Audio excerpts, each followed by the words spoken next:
But all that's just talking nonsense. The real truth is. Welcome to the first video edition of the podcast that swallows itself. I'm your host, Thomas Orr Anderson, and I'm recording from up on top of a magnificent stone tower with some waterfalls down there. It's probably like maybe an 80-foot drop. I tried to get some good footage, but it didn't work very well. And then down there, probably another 80-foot drop, and there's a stream over there. And it's tremendously beautiful. On top of this rock, in fact, there are two blueberry bushes kind of right behind the camera, and they've had really good blueberries on them, although it looks like there are none remaining. But I've come up here a number of times with some dear friends and enjoyed those delicious blueberries. So I've been planning or thinking about doing some video podcasts for this series, partly because I thought it might be nice to record in some of these extraordinary locations that largely inspire all the thoughts that I share, all the information I share is significantly inspired by these beautiful locations.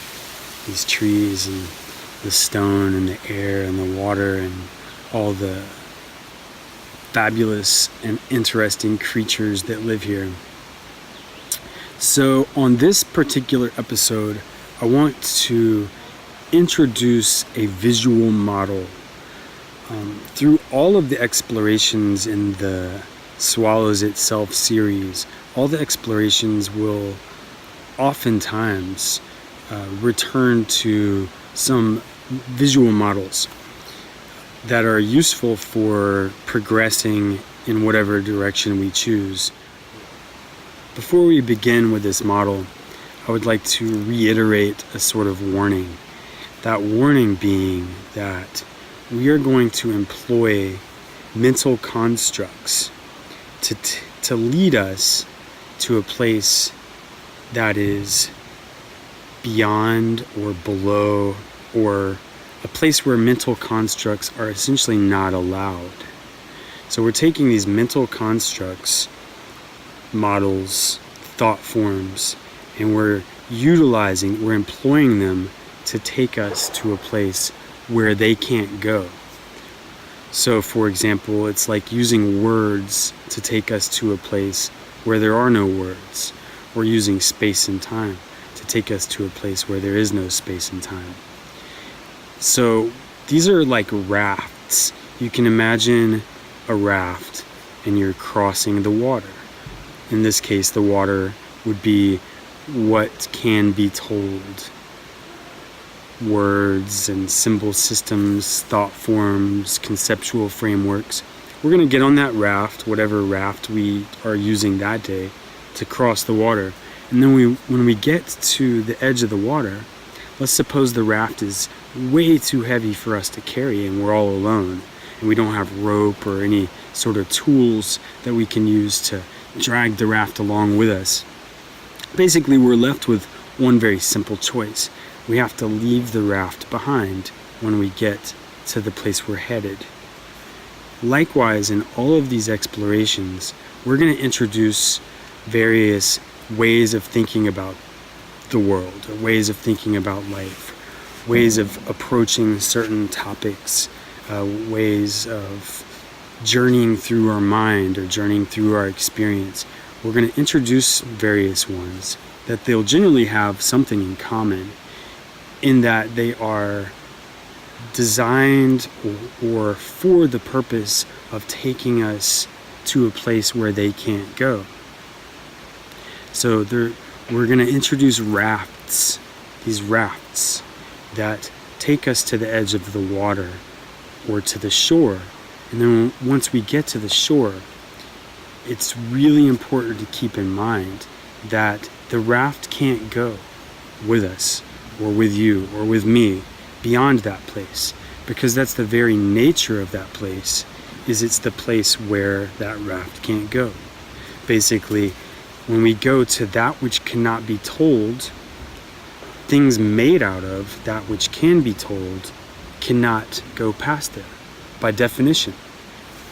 And so that's simply a warning to not hold on too tight to these models. Like when we're talking about any of these things, just wanted you to be really careful, and for me to be really careful, that we don't construe these models as some sort of fundamental truth, something we can hold on to and argue about. Of course, we can argue about it all we want, and that's a lot of what happens in the world.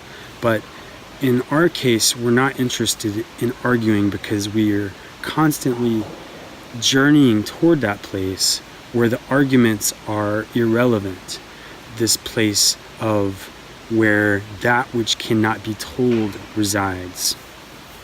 And so I'm about to present a raft, and it's a raft that we'll probably talk about and explore, utilize quite a bit, this particular raft, or different versions of it. And by raft, what I mean again is a mental construct, some sort of framework, some sort of way of looking at things that can take us where we want to go. So it goes like this. Imagine that everything that can be told, we're going to divide the universe actually into two subsets. And these sets aren't necessarily in different places. They can be, intermixed. But we're going to divide the universe into two ingredients. Those ingredients are this: that which can be told and that which cannot be told. So we have the total of all that is divided into two categories: that which can be told, that which cannot be told. And we're going to construe or conceive of that which can be told as water. So we've got this body of water, and that body of water, and this is all just a metaphor, a model, but if you follow me, I suspect you'll find it tremendously useful. So we have this water, which is that which can be told, and then outside of it, or different from it, is what we will conceive of as air. So we'll think of that which cannot be told as air. So we have two things. We have water, body of water, and then we have air. And just to start out, to make it kind of a little simpler to proceed, let's consider the body of water to be like a pond. So we have this pond, and we're ignoring the land and ignoring everything else in this model. Of course, we can't picture it exactly because it doesn't have a lot of the features that we would see about a pond. But we're just going to consider the water in the pond as that which can be told, and then the air around it as that which cannot be told. And now let's imagine when we are thinking when we're just thinking something, right? We're engaging in some sort of mental process. I pointed at my head because the brain's there, but really maybe thinking kind of happens through all of us. But that's irrelevant. That doesn't have to be known in order for us to proceed. So we're thinking about stuff. Imagine that when we're thinking that we can reach, let's imagine that thinking is actually sort of like tracing pathways through the water. We're swimming through that which can be told. We're swimming around in it, in the water. And that swimming process, moving from one thing that can be told to another thing that can be told to another thing that can be told. And we're moving around, making patterns and various paths. Let's call that thinking. Thinking is doing that. So now imagine that when we do that, we eventually can't, if we do it in a very particular way. And this is the way that this entire Swallows Itself series is really about.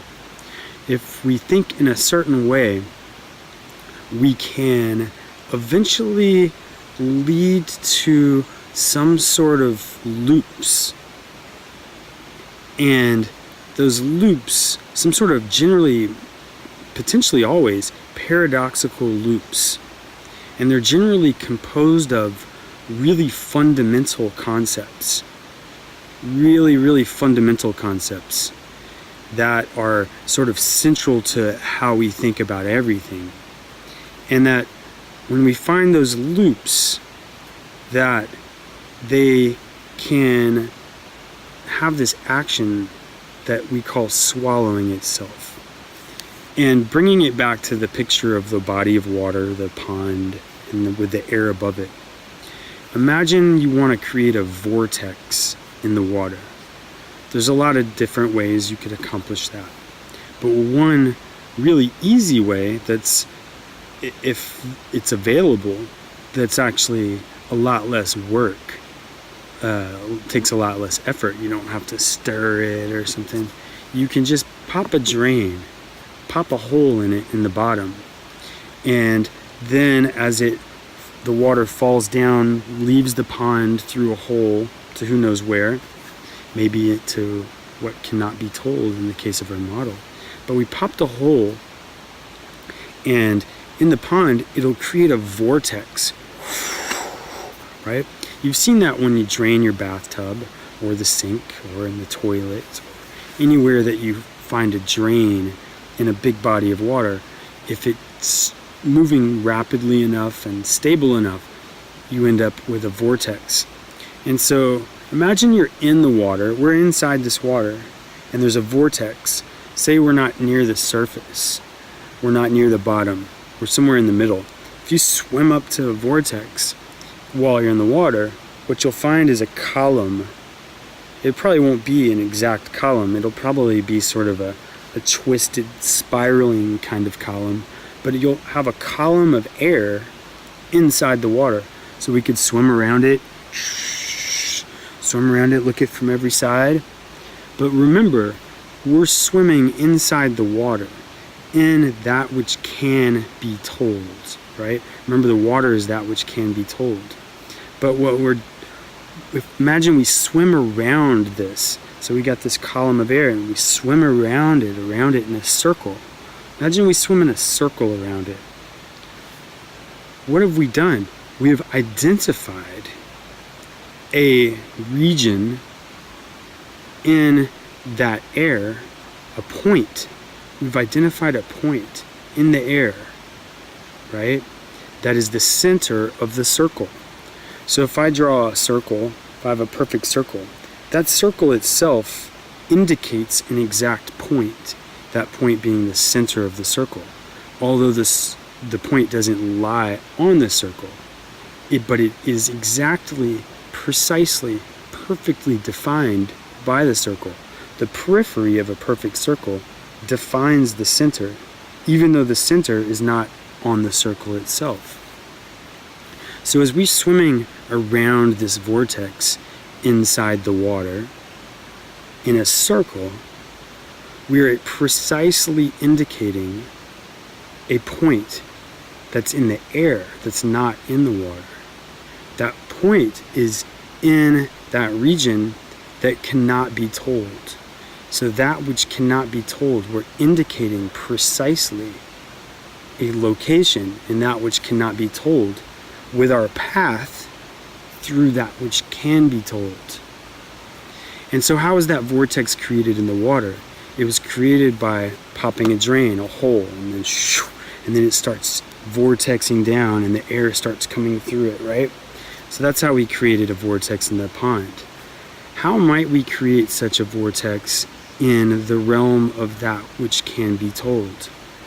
That is exactly what we're doing in this Swallows Itself series. We're journeying to deeper and more fundamental concepts until we find these loops, these places where it closes on itself. where it swallows itself, where the question swallows itself, where the knowledge swallows itself. And it generally, or potentially always, I can't say that for certain, but it generally is a paradoxical loop. And so let me give a very concrete example. All that was very abstract. It's like, what are you talking about, man? So imagine this. We're going to take a question, a very deep question. And the deep questions are the ones that are going to tend to lead us quicker to this sort of action. So we're going to just go ahead and start with a deep question. We could ask some questions that aren't very deep. For example, I could ask, what brand of water bottle do I have sitting here next to me? That I could get the answer to that. This is not an advertisement for whatever brand that is. I could get the answer to it by looking over there and reading it, and then I have the answer and I could write it down. I could take a picture of it, or I could ask my friend, hey, what kind of water bottle do I have? And maybe they have a photographic memory. That's not a very deep question, right? And it's also a question that can be answered with information. It can be progressed through without really having very clear access or the requirement of any deep access to that which cannot be told, right? So it's not a very deep question. Now let's take a deep question. People call this question deep. It's a peculiar question, but it's one that gets said and talked about a lot. But it's always sort of, does that mean anything at all? And the fact that it has that feeling of, does it mean anything at all, is actually indicative to us that it's a potential candidate for finding one of these vortexes that can lead us to precisely experiencing some knowledge that cannot be told. So here's the question. What is the meaning of life? People often act like that's a deep and interesting or profound question. I've always thought it was kind of dumb, but I think that's because I didn't realize what a great gift it offers to us. So if we are going to try to answer that question, if we want to answer that question, a really reasonable way to proceed is to first make sure we understand the question itself. How do you understand the question itself? One part of that, at least, and potentially the most major part of it, is to understand the meaning of the words in the question. For example, if I said a question in a secret language, if you wanted to understand that question, if you wanted to answer it potentially, you would probably want to know what those words meant, right? Because how could you proceed without knowing what the words themselves mean? So that's a really basic way of proceeding to make sure we're answering a question and addressing it adequately. So back to our question, what is the meaning of life? We want to know, first of all, what do the words in the question mean, right? Because if we don't know that, it's like blah, blah, blah, blah, blah, blah. It doesn't mean anything. We got to have some idea what the words mean. So there's two main words, right? There's what is the meaning of life. So you got these two big words that are pretty deep, right? Meaning and life. Let's address the first question. We want to know what that word means. So what does meaning mean?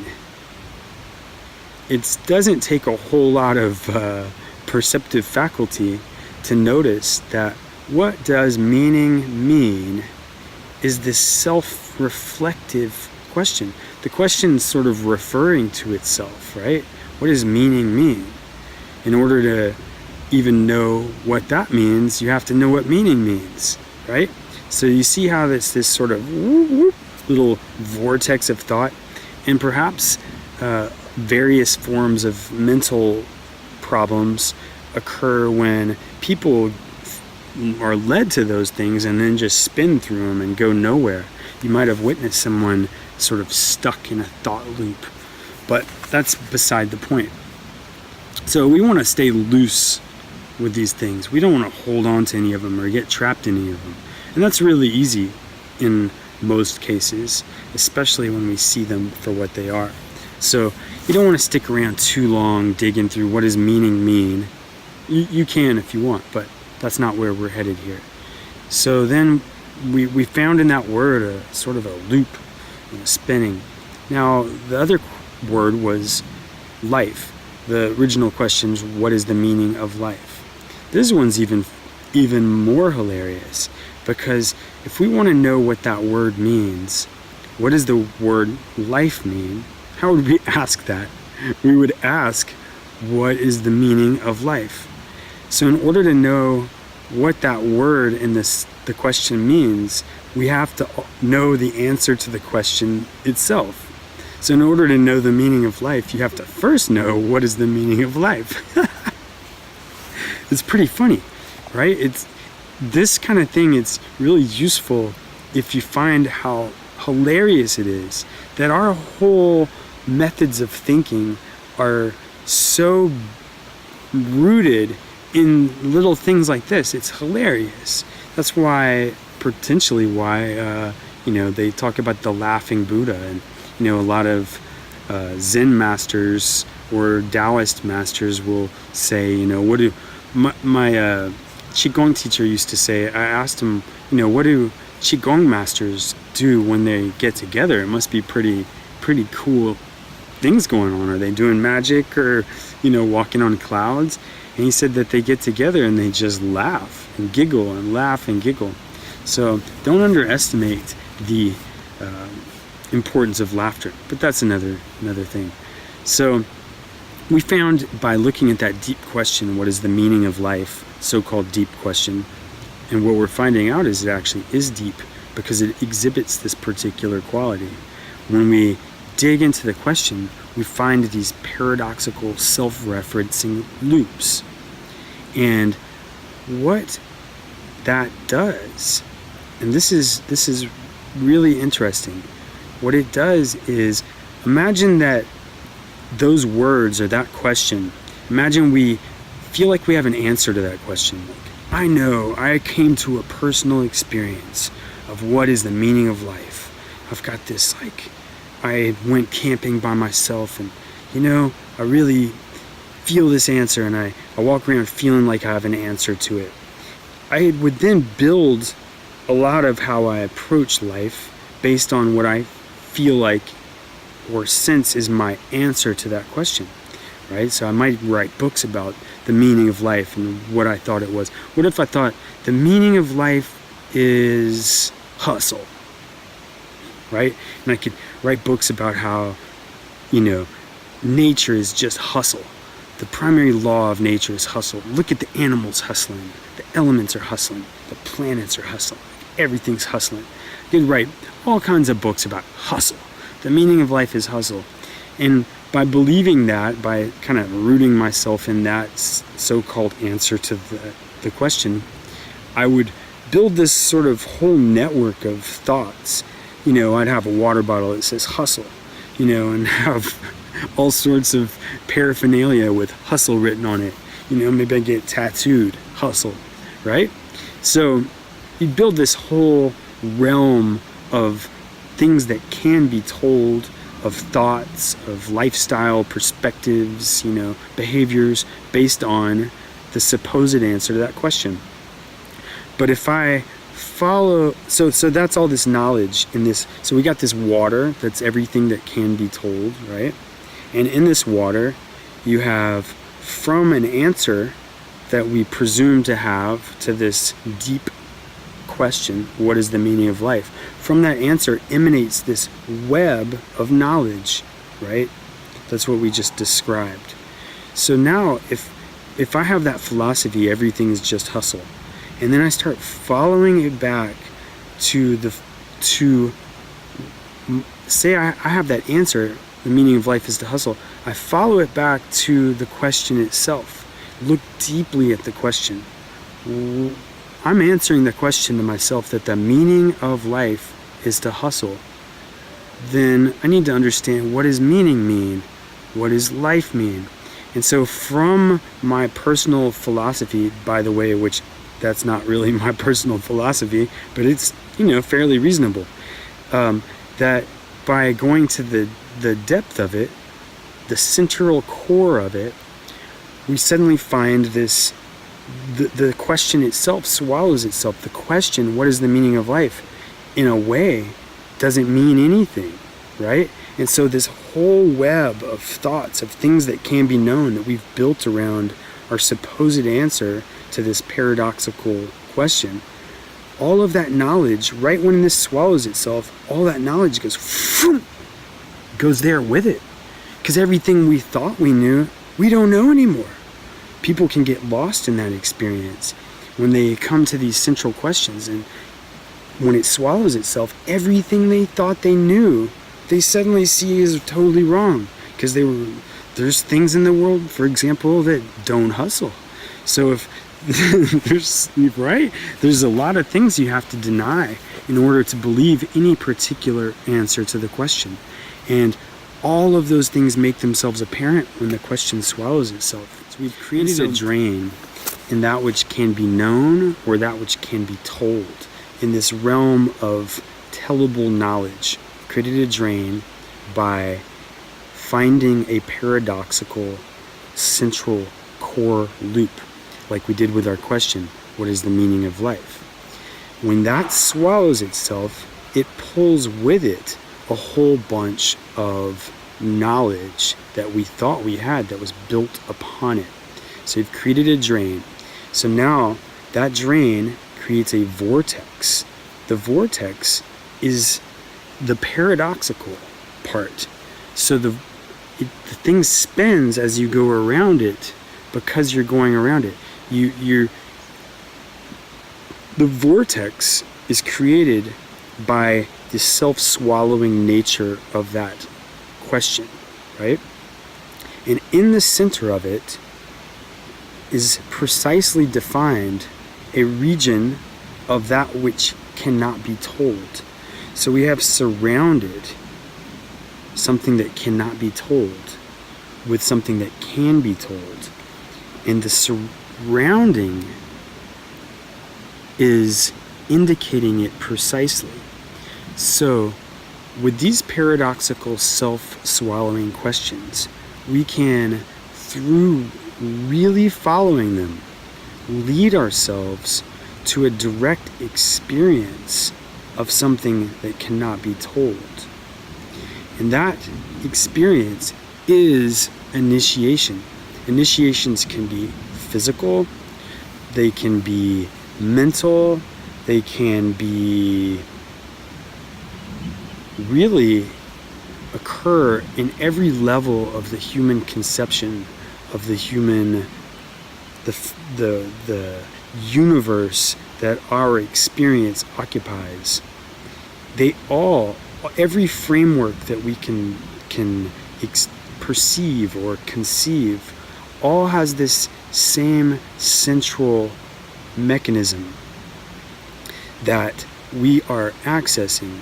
And I right now have definitely gotten to a place in this presentation where I can't say. And so I hope you enjoyed this episode. I very much enjoyed it. I'm in such a beautiful place. I couldn't easily not enjoy this. I hope you're having a beautiful day or night, and I hope to hear from you soon. Once again, I am Thomas Orr Anderson, and this is the first video episode of the podcast that swallows itself. Be well, be blessed, and whenever you need it, may it always be right there. But all that's just talking nonsense. The real truth is... Ooh.